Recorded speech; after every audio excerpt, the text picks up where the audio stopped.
wanted to start with a question actually for David. What I've noticed in Seattle is we have a lot of private development with commercial and residential, and no infrastructure is being put in place for public education services. And so I was curious to hear you mention that you've been working with the city and to actually see that you had a school in that private development. Can you speak a little bit more about kind of the way that you have worked with the city and maybe how responsive they've been?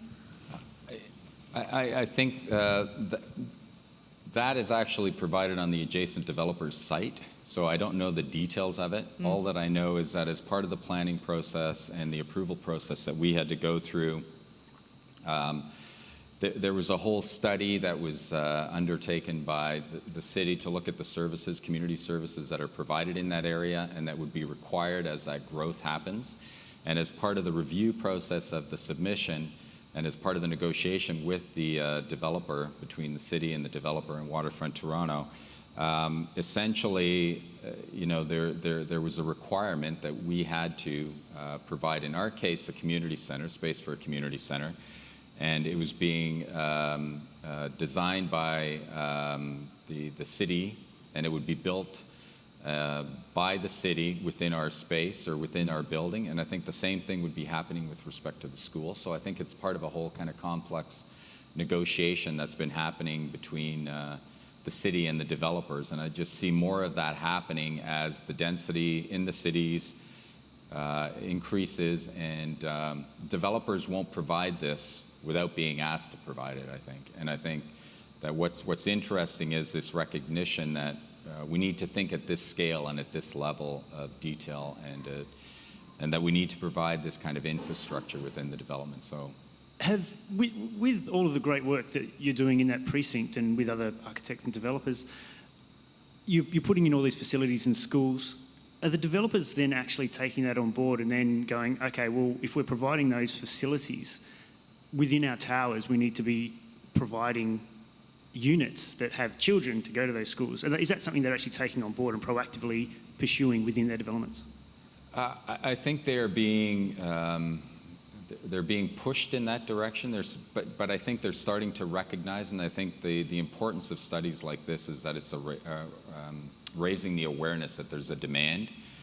Most developers would tell you that the demand that exists in the city of Toronto is just, for one bedroom or smaller units, because they don't believe there are a lot of families. But I think what this does is it shows that there are families that are moving into the city, that they do need to accommodate them, and that they're starting to recognize that the unit types that they've been providing don't meet the needs of these families, and that there is a demand for them. So that I think there is a shift that is starting to happen. It's been slow, and I think it's just starting to ramp up now. And I think that it's because of studies like this and this kind of awareness that's being initiated by the City of Toronto, that we're all starting to recognize that it's something that we need to address. So I think there will be that shift within the unit design, and I think I'm hearing it from developers. Are starting to talk about it.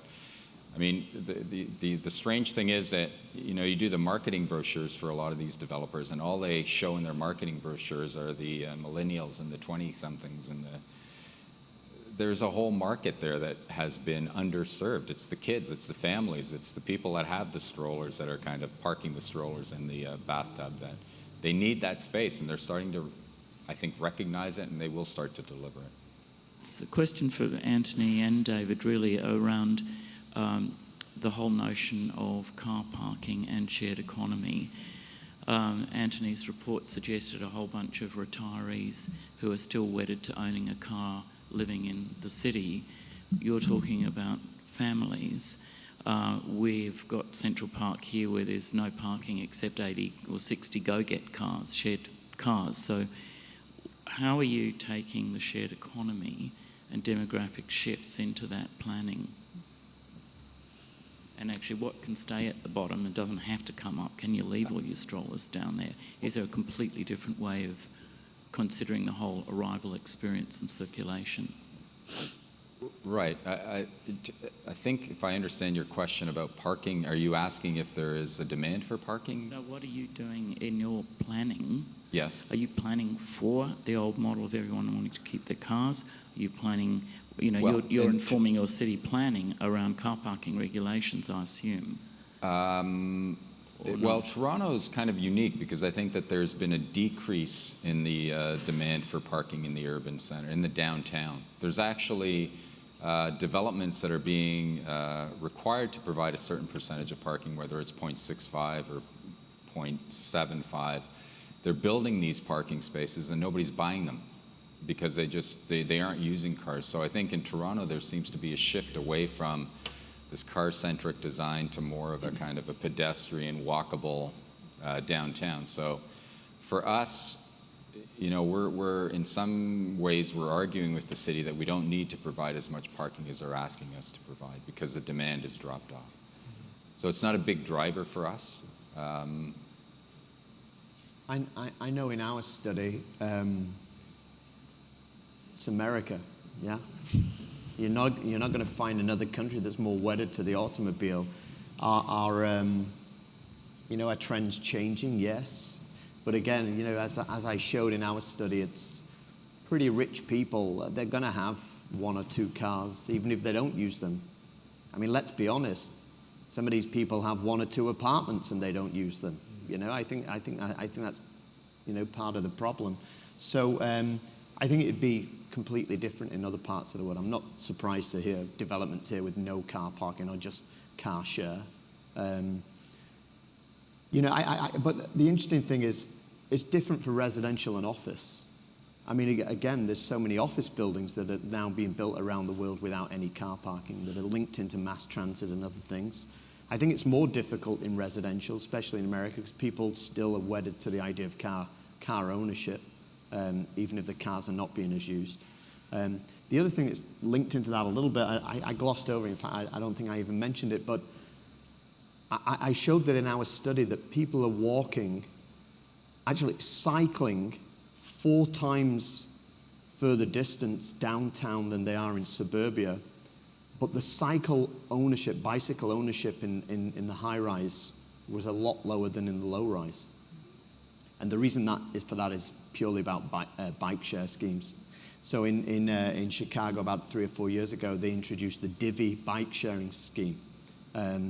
So from my perspective, that hasn't yet kicked in with the car share, but it's definitely kicked in. You know, the bicycle ownership is like a quarter of what it is in suburbia, but they're using them 4 times more.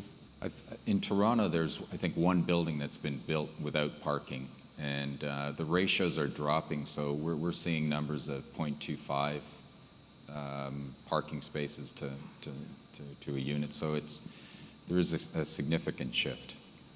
And by the way, I mean, just to counter a little bit what I said, you know, so the car ownership was higher in the high-rise buildings in our study because, you know, rich, retired people.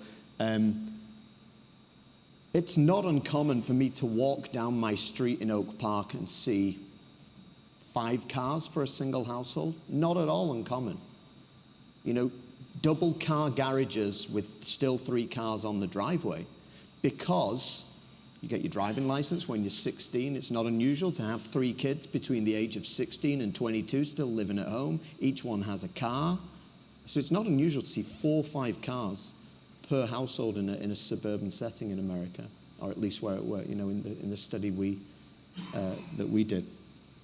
It's pretty shocking, really.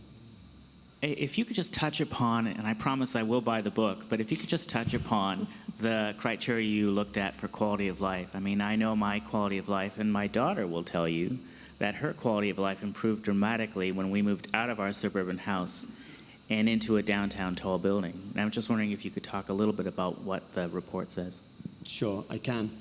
We studied 3 aspects of quality of life, and basically the downtown environment, the sense of community came higher in the suburban environment, slightly. It was like 5 or 6% greater. And the factor that we found that was most linked to a sense of community was the number of household members, actually. So if you're in a household with 5 people with their connections, you feel more a sense of community, irrespective of what is going on outside your own household. That was the biggest indicator. The other quality of life indicators, the high-rise buildings, the downtown scenario came out Higher, but about 5%. This was a mathematical, sociological scale that we took, an established one. We didn't adopt our own methodology. It was a standard set of questions, and it was a scale that required responses between 1 and 5. And I think the high-rise scenario came out as an average of something like 4.6, and the suburban was about 4.4. Here's what we concluded. The people that lived in the high-rise buildings were very happy with their environment, and the people who lived in suburbia were very happy with their environment. And it was part of that demographic focusing, which we didn't realize. It was part of the limitation of the project. But what was interesting, I do think that slight difference between those two scenarios, our interpretation was that it didn't come down necessarily to a poorer environment in the suburbia. It came down to a slightly more stressful lifestyle because you're dealing with kids and not retired and that stuff.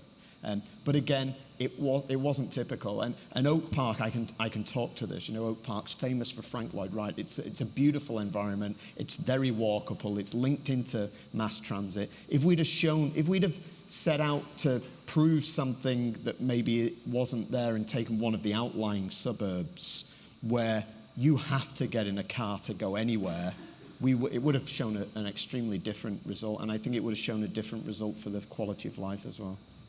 Does that suggest that there's a sweet spot between the area that you chose not to study because it's so blatantly disastrous versus the inner city versus the CBD downtown area?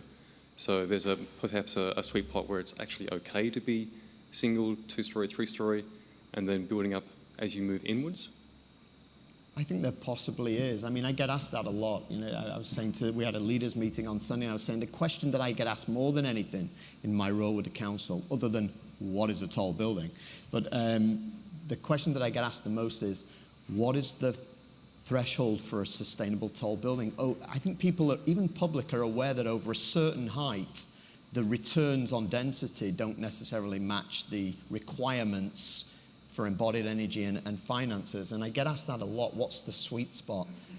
I think it's telling of our industry that no one's got a bloody clue. I don't think anyone actually has a clue. And if someone tells you they've got a clue, then you should be a little bit suspicious. I think we might be able to anecdotally say, but one thing I would say, and I think maybe I got that across wrong.